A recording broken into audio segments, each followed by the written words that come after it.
Si Dr. David Martin Lloyd-Jones ay lumaki sa isang pamilyang Kristiyano.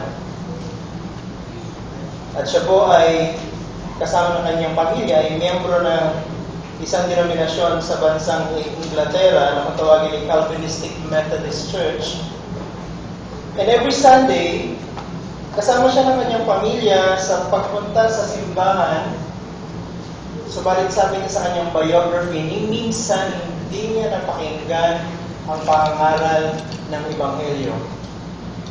Kaya tulutan niyo po akong basahin ang isang bahagi sa kanyang biography. And I quote, "What I needed was preaching that would convict me of sin and make me see my need and bring me to repentance and tell me something about regeneration. But I never heard that." Ito po yung isa sa mga interesting dun sa quotation na ito. The preaching we had was always based on the assumption that we were all Christians, that we would not have been there in the congregation unless we were Christians. Ayaw po natin sa iglesyang itong gawin ang ganong uri ng pagkakamali. We do not want to assume that everyone who comes here to join us in worship are indeed genuine Christians. Kasi naniniwala po tayo sa sinabi ng Panginoong Jesucristo sa Matthew chapter 7 verse 21, hindi lahat ng taong nagsasabi ng Panginoon, Panginoon, ay papasok sa kaharian ng langit, kundi ang lamang mga tumutupad sa kagustuhan ng aking Amang nasa langit. Hindi po namin gusto, lalo na sa mga tagapagturo at tagapangaral sa iglesyang ito, na ma-experience ninyo ang dilema na katulad ng kay Dr. David Martin Lloyd-Jones. Hindi po namin nais na pagdating ng panahon, basahin ang inyong mga biography at makita doon na kayo ay umattend sa isang iglesia na nagtuturo ng Reformed Theology na pagtawagin ay Sovereign Grace Christian Church, yet you never heard the gospel preached even once. Hindi po namin gusto, lalo higit sa lahat, na tayong lahat ay humarap sa hukuman ng Diyos sa huling araw at marinig natin dedeklara ng ating Panginoon sa lahat ng nilikha na mayroong isa sa mga nakaharap sa Kanya doon. Ang dumadalo sa iglesyang ito, o maaaring naging miyembro pa sa iglesyang ito, subalit idedeklara niya, lumayo kayo sa akin, hindi ko kayo nakikilala, kayong mga gumagawa ng mga paglabag. Ayaw namin ipag-adyanawa ng Panginoon. At nawa, kung dumating ang panahon na tayong lahat ay umarap sa kanyang banal na harapan sa huling paghuhukom, kung kayo man ay kanyang itatakwil sa kanyang harapan, kayo ay itatakwil dahil sa inyong tahasang pagtanggi sa alok ng kaligtasan sa pamamagitan ng pangaral ng Ebanghelyo mula mismo sa pulpitong ito. Ano nga ba ang ibig sabihin ng pagiging isang Kristiyano? At paano nga ba nagiging Kristiyano ang isang tao?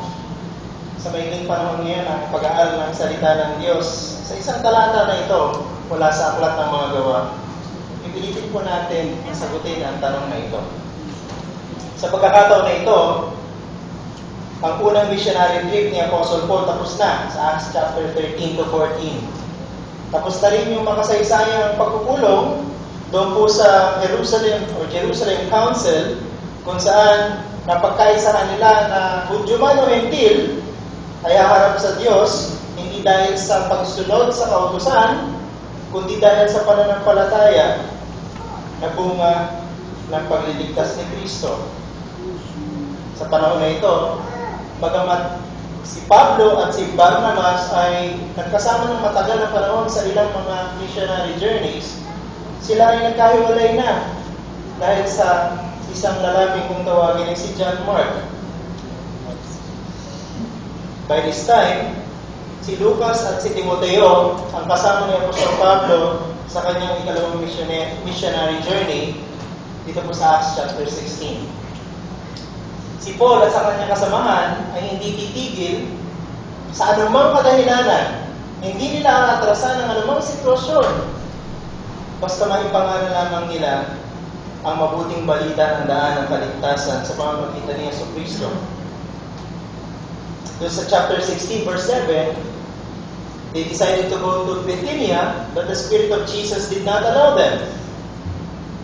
In chapter 16, verse 9, Paul had a vision of a man of Macedonia asking him to come over. And that's basically what they did.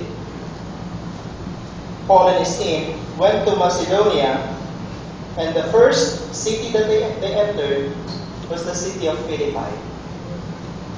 At dito natin mamingin si Lydia. Ano nga bang ibig sabihin ng pagiging Kristiyano? Paano nga ba nagiging Kristiyano ang isang tao? Tatlong bagay po yung gusto ko i-share sa inyo. One will negate, and the other two will affirm. The first one is, one does not become a Christian by simply being godly. Ang isang tao ay hindi magiging Kristiyano sa simpleng pagiging makadiyos lamang.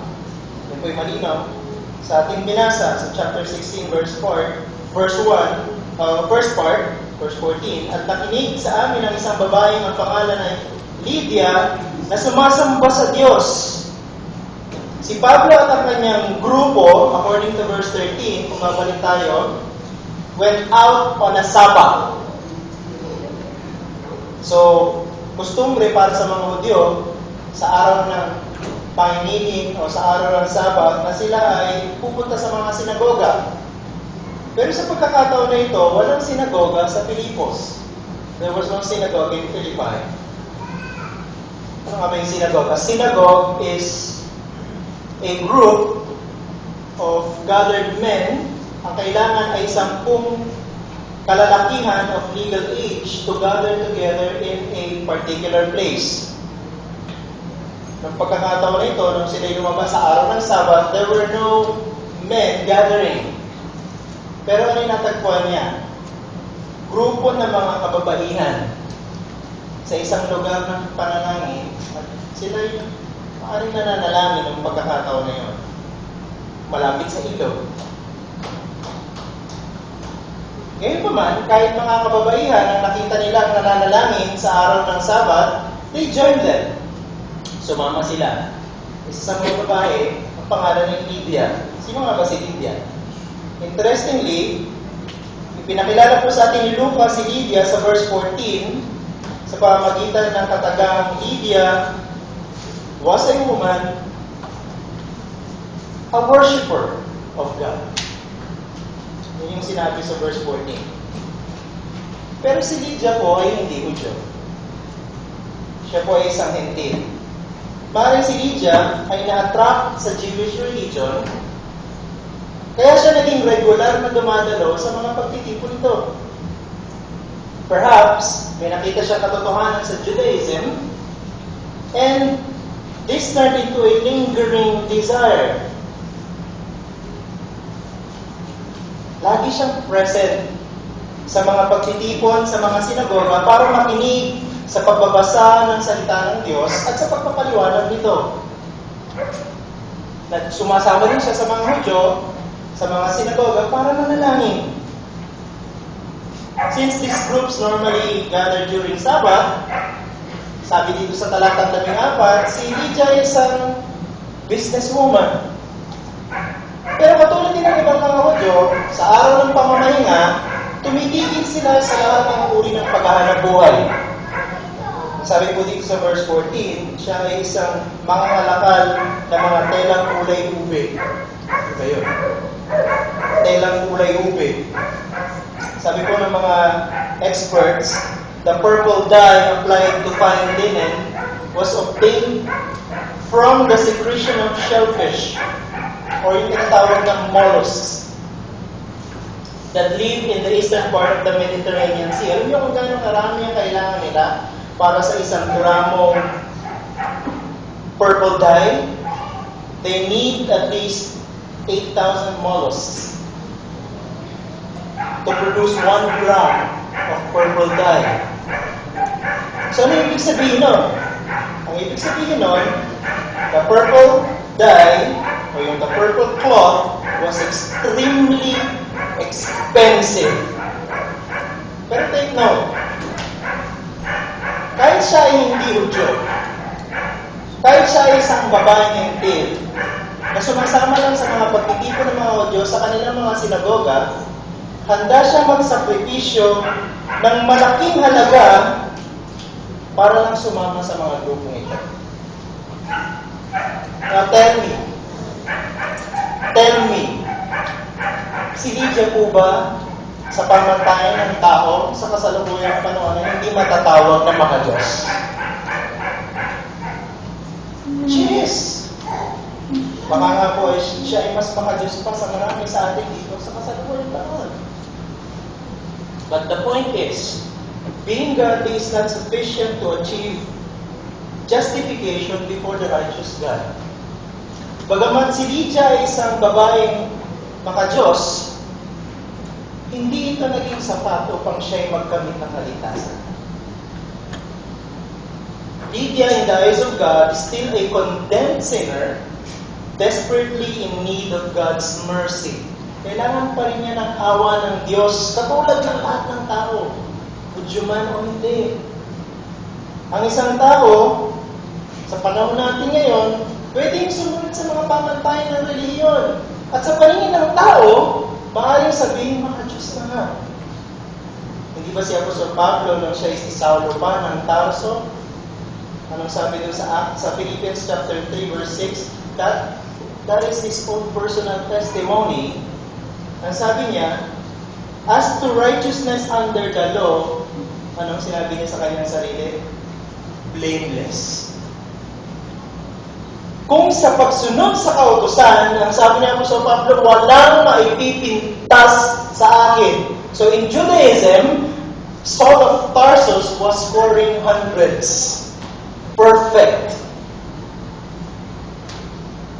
But one does not become a Christian by simply being godly.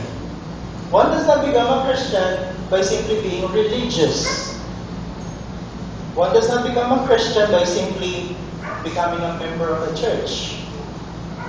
One does not become a Christian by simply reading the entire scripture. One does not become a Christian kung siya'y laging nananalangin.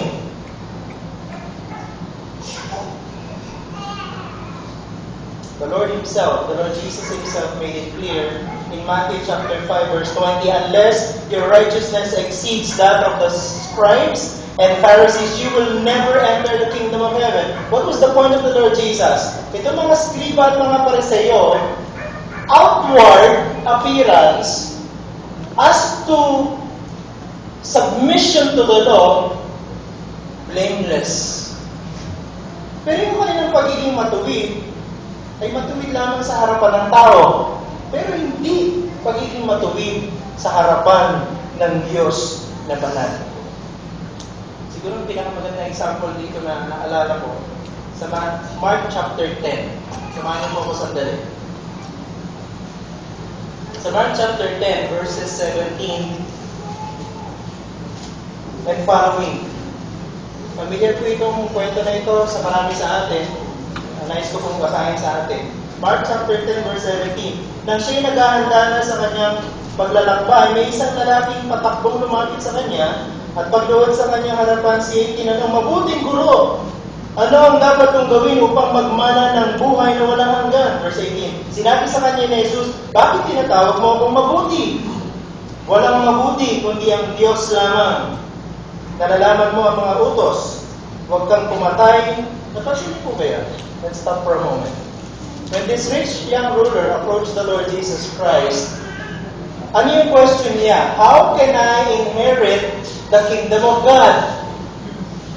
Ano yung sagot ni Jesus Christ? Doon po sa verse 19. 10 Commandments.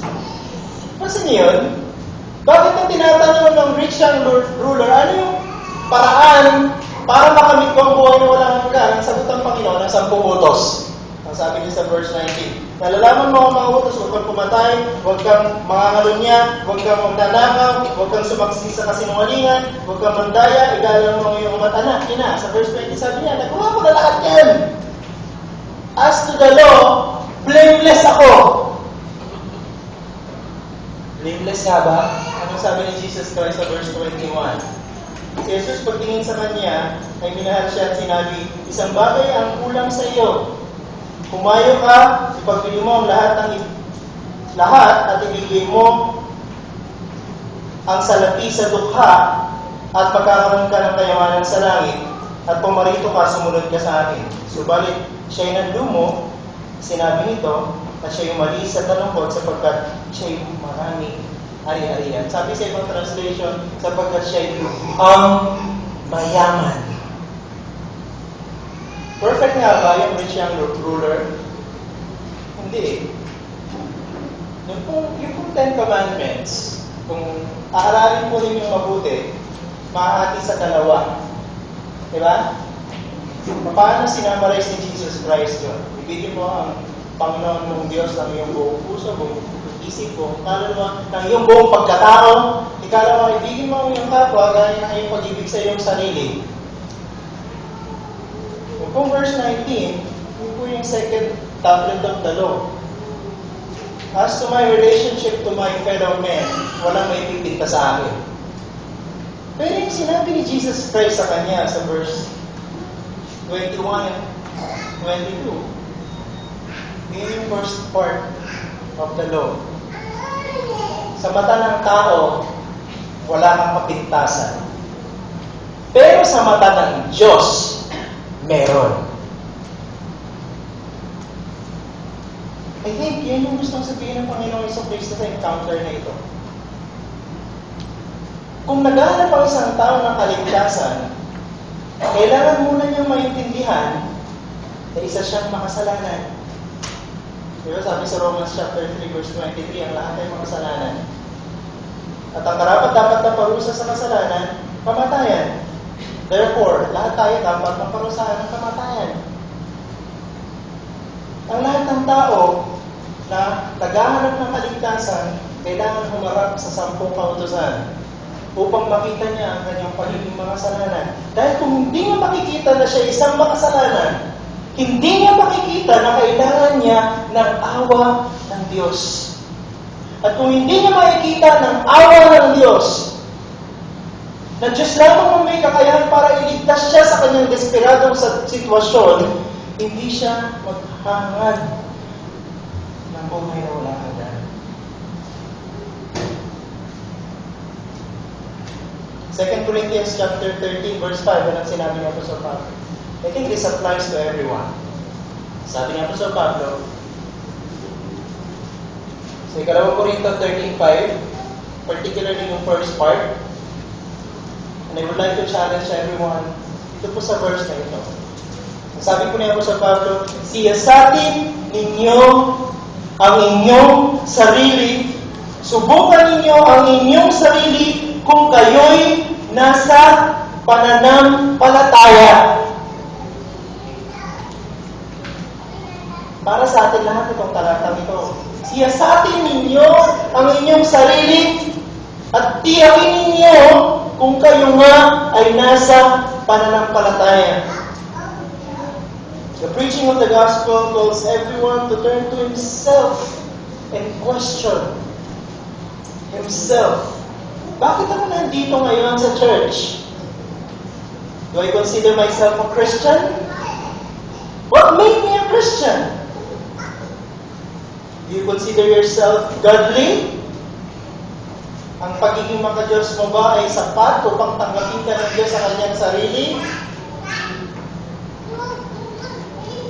I-test natin yung ating mga sarili based from the Scripture. Kung tayo nga ay nasa pananampalataya. Examine yourself. Sabi niya po sa Pablo. Don't look at others. Examine yourself. And test if you're indeed in the faith.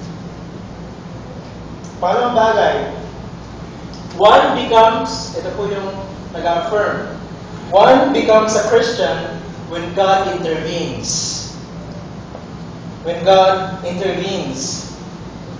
Since mga Hudyo lamang po na kalalakihan ang allowed na magbasa ng scripture sa sinagoga at magpaliwanag nito, nandun si Apostol Pablo. So he was given the opportunity to speak. Para kay Apostol Pablo, that is the only opportunity he's waiting for. This is my time to speak. Pero pansinin niyo po yung sinulat ni Lucas. Did Luke even mention what Paul said? Ito sa Acts chapter 16, verse 14, at nakinig sa amin ang isang babae ng pangalan ni Lydia na sumasamba sa Diyos ay mula sa lungsod ng Tiatira. Sa mga lakad ng mga telang kulay ube, binuksan ng Panginoon ang kanyang puso upang makinig na mabuti sa mga bagay na sinasabi ni Pablo. Ano yung mga bagay na sinabi ni Pablo? Luke didn't even bother to mention. Why? I believe it is because in this report, the author would like to emphasize what actually happens when it is time for an elect to be saved. Sa pagkakataon na yan, ang binibigyan ng diin ni Lucas, ito ang nangyayari pag ang isang pinili ng Diyos, panahon na para maligtas. Yes, this verse teaches the doctrine of election, sabi ng iba. Di ba? Doctrine of election yan. But the doctrine itself will be of no use to us if we will fail to realize the fact that the work of salvation is something that God alone can accomplish. Kahit kabisado mong ipaliwanag ang doktrina ng election or predestination, mawawala nito ng saysay kung hindi mo ma-appreciate ang katotohanan, ang pagliligtas ay gawain Diyos lamang ang may kakayahan. And that is exactly what happened here. Sabi ng iba, hindi ba't ako ang pumili sa Diyos? Anong sasagot natin sa tanong na yun? Hindi ba't ako ang pumili sa Diyos? Ang sagot natin sa Kanya, oo! Ikaw ang pumili sa Diyos at walang pumilit sa iyo. Pero yan ay dahil sa katotohanan, noon pa man bago likhain ang lahat ng bagay, ang Diyos ang unang pumili sa iyo. Sabi ng iba, hindi ba ako ang nagdesisyon para kay Kristo? Anong sasagot niyo sa katanungan iyon? Ang sagot ay, oo! Ikaw nga ay nagdesisyon para kay Kristo. Pero ikaw ay nagdesisyon kay Kristo dahil bago pa man likhain ang lahat ng bagay, nauna nang magdesisyon ang Diyos para sa iyo. Ang point, the preacher and his message about the gospel, walang power unless God intervenes and saves. It is God alone who saves. Diyos lamang ang nagliligtas. The preaching of the gospel, Paul did, I believe, was extremely persuasive. Ako naniniwala si Apostle Paul ay master of persuasion and argumentation. No doubt about that. Pero si Lucas, hindi siya nag-bother na sabihin kung ano yung naman ang kanyang mensahe dun sa grupo ng mga kababaihan. Bakit? Sapagkat ang gustong ituro sa atin ng Panginoon sa passage na ito ay ang katotohanan maliban na ang Diyos ang magpasimula ng pananampalataya sa puso ng isang tao, hindi siya maliligtas. Unless the Lord opens the heart of a man, he will not be saved. The Apostle Paul understood this very well. Ano sabi niya sa 1 Thessalonians chapter 1, verse 4 and 5? Alam namin, mga minamahal na kapatid, na kayo ay hinira ng Diyos. Doctrine of election. Verse 5, ito ay sapagkat ang aming ebanghelyo ay hindi dumating sa inyo sa salita lamang, subalit ito ay dumating sa kapangyarihan din naman at sa banal na Espiritu at sa lubos na katiyakan. Ang sinasabi ni Apostle Paul doon, totoo kayo inilang ng Diyos. Pero kinailangan nyo marinig ang ebanghelyo at kinailangan ang Espiritu ay kumilos upang ang isang katulad mong patay sa kasalanan ay ma-regenerate at magkaroon ng kakayahang lumispundi sa pamamagitan ng pananampalataya. Without that, no one will be saved. No one will be saved. A person can still not be saved even though he exhibits godliness. Yes. Can a person be a member of a local church and still not a sheep? Yes. Matthew 7:22-23. Karugtong nung yung binanggit kong talata kanina. Hindi lahat na nagsasabing Panginoon ay papasok sa kaharian ng langit. Anong sinabi ng Panginoong Jesucristo karugtong? Pansinin niyo po. Sa Matthew chapter 7.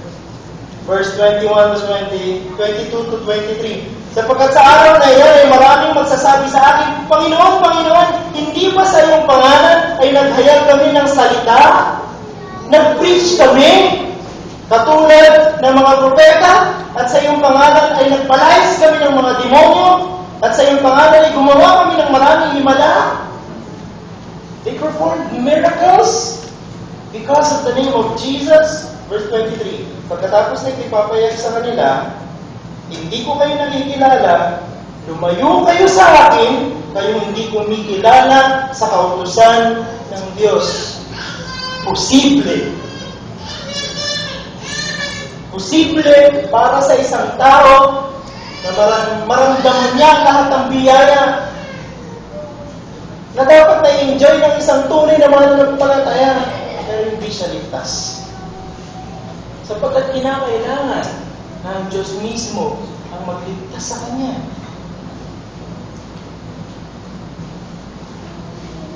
Ito po yung nakakalungkot. I would like to be bold in saying this. Satan does not have to force people to worship Him just to drag them to hell. Hindi pipilitin ni Satanas na sambahin siya ng mga tao para lamang siya ay magkaladkad ng mga tao sa impyerno. In fact, Satan is actively working inside the church, and he is effectively deceiving many people to think that they are Christians when in fact they are not.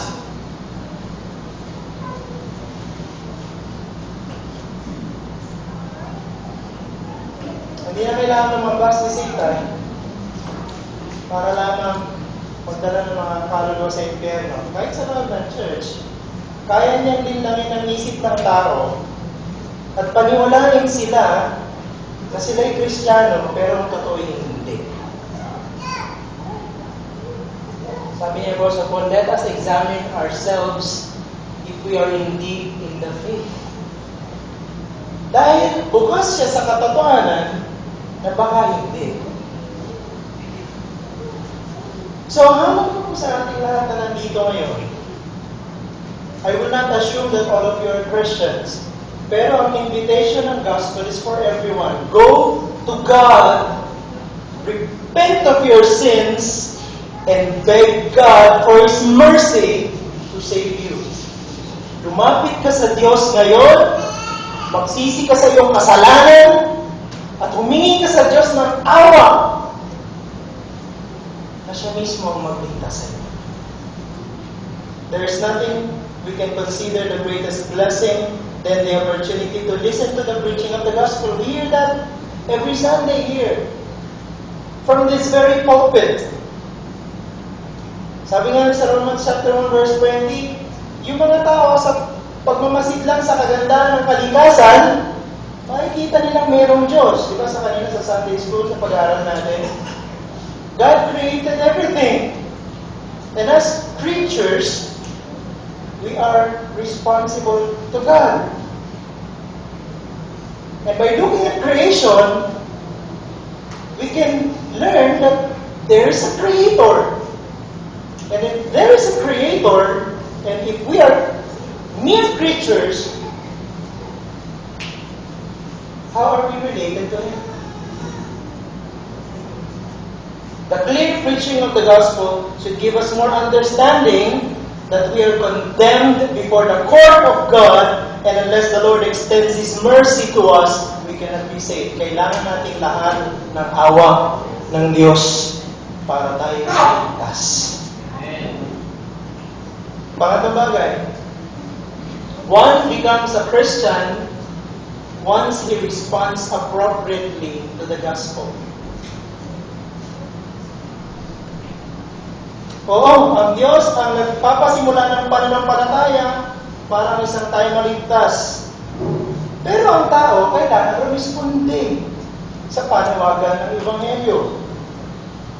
Meron pong isang salita dito sa verse na ito na gusto ko pong pansinin natin. Yung salita sa Griego na proseko.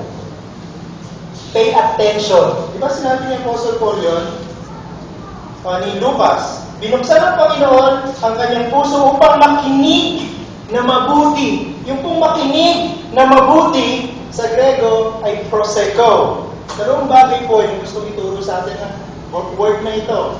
First, it emphasizes careful attention to the preaching of the gospel. Ano yung ibig sabihin? Si Lydia, noong panahon na yan, hindi tulog. Nung nangangaral ng Ebanghelyo, si Apostol Pablo, attentive siya. Gising siya. She understood everything that Paul said. Why? Sabi ni John Calvin, because by the word heart, the scripture sometimes mean mind. And in this verse, Luke shows not only that Lydia was brought to embrace the gospel with the affection of the heart, but that her mind was enlightened so that she could understand. Naintindihan niya yung sinasabi ni Pablo. Pero kung naintindihan niya yung sinasabi ni Pablo, sumunod ng rumisponde, maging ang damdamin ng kanyang puso. Pero kahit kailan, hindi nauuna ang puso bago ang pag-iisip. Nauna-unang naintindihan ni Lydia ang mensahe ng Ebanghelyo bago siya rumisponde sa kanyang puso.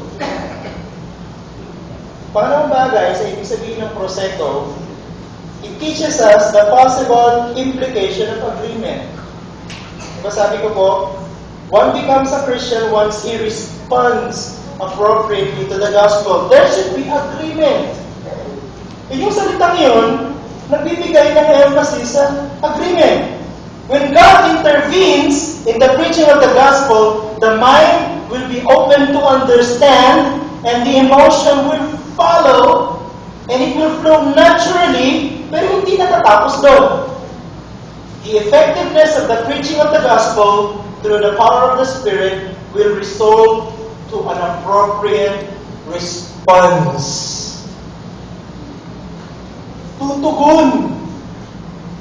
Tutugon sa panawagan ng Ebanghelyo. The effectual call of God's gospel ensures that all who have been chosen by God will believe. Ang lahat ng pinili ng Diyos na nakapakinig ng mensahe ng Ebanghelyo, na naging recipient ng pagkilos ng Banal na Espiritu, kung saan binuksan ng Panginoon ang kanyang isip at ang kanyang puso, at rumisponde sa pananampalataya, tutugon. Hindi pwedeng hindi. Pero napakaraming beses na po mula sa pulpitong ito na nangangaral ng Ebanghelyo at nagsasabi ang mga nangangaral, lumapit kayo sa Diyos, magsisi kayo sa inyong mga kasalanan, at humingi kayo ng awa sa Kanya para kayo iligtas.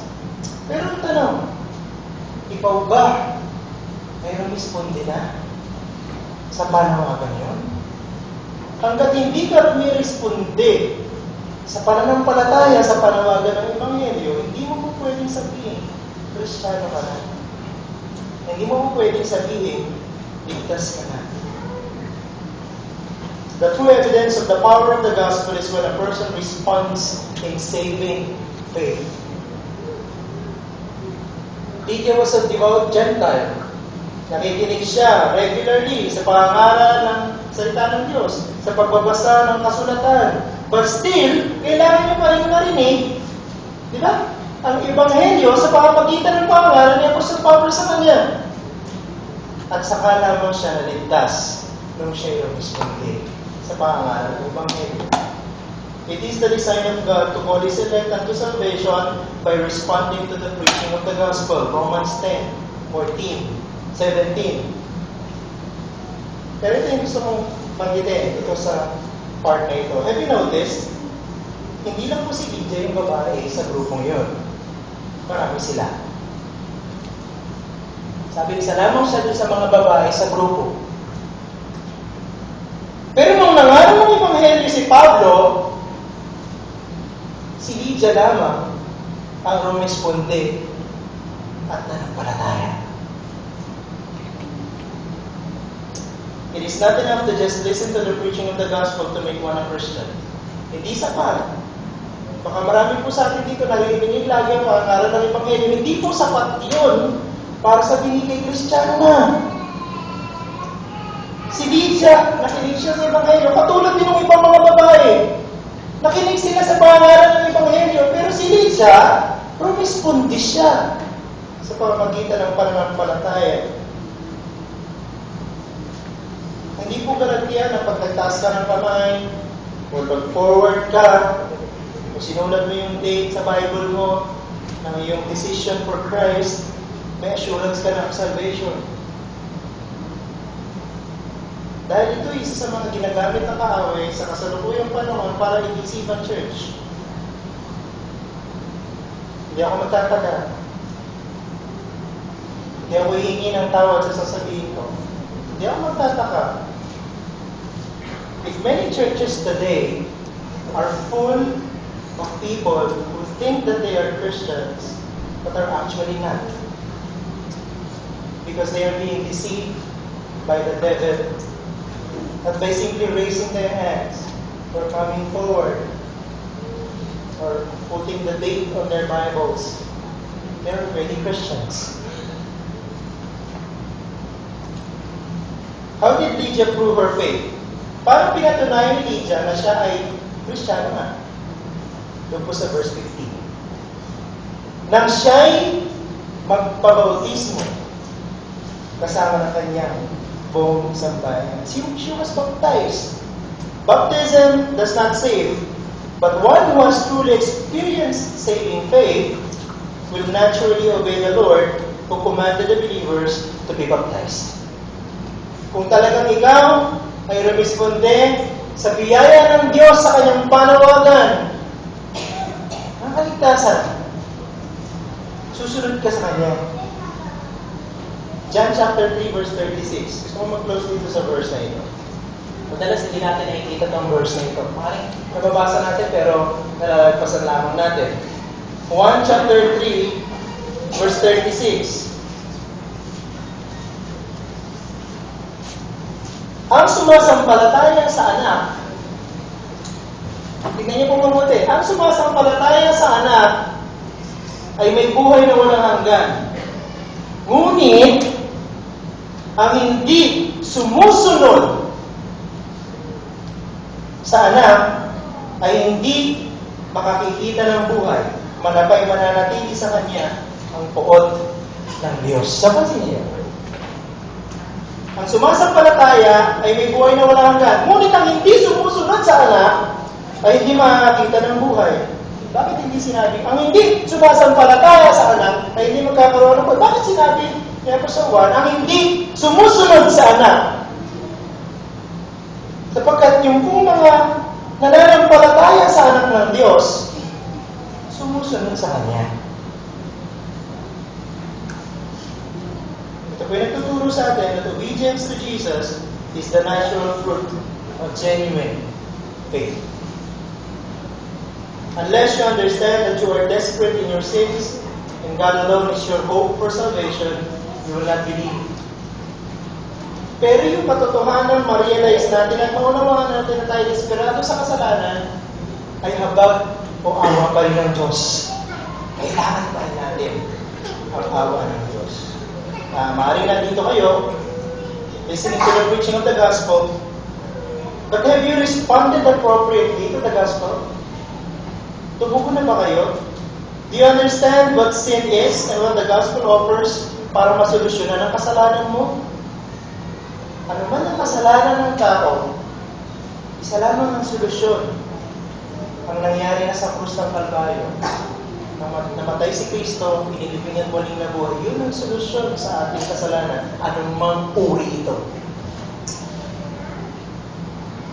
The elect of God, doctrine of election, will believe the powerful preaching of the gospel of truth, and then he will become a Christian. Ngayon po, magkakaroon tayo ng pakikibahagi sa Lord's Supper. Puro reminder naman. Katulad ng sinasabi ng mga Puritans, kung gaano katotoo ang tinapay at kung gaano katotoo ang inumin, ganon katotoo ang ginawa ni Kristo sa krus ng Kalbaryo at ganon katotoo ang kanyang inaalok sa iyong kaligtasan. Kailangan natin ng Diyos. Kailangan natin ang kanyang awa. Kailangan natin siya magligtas sa atin. Tulay po tayo ng Panginoon.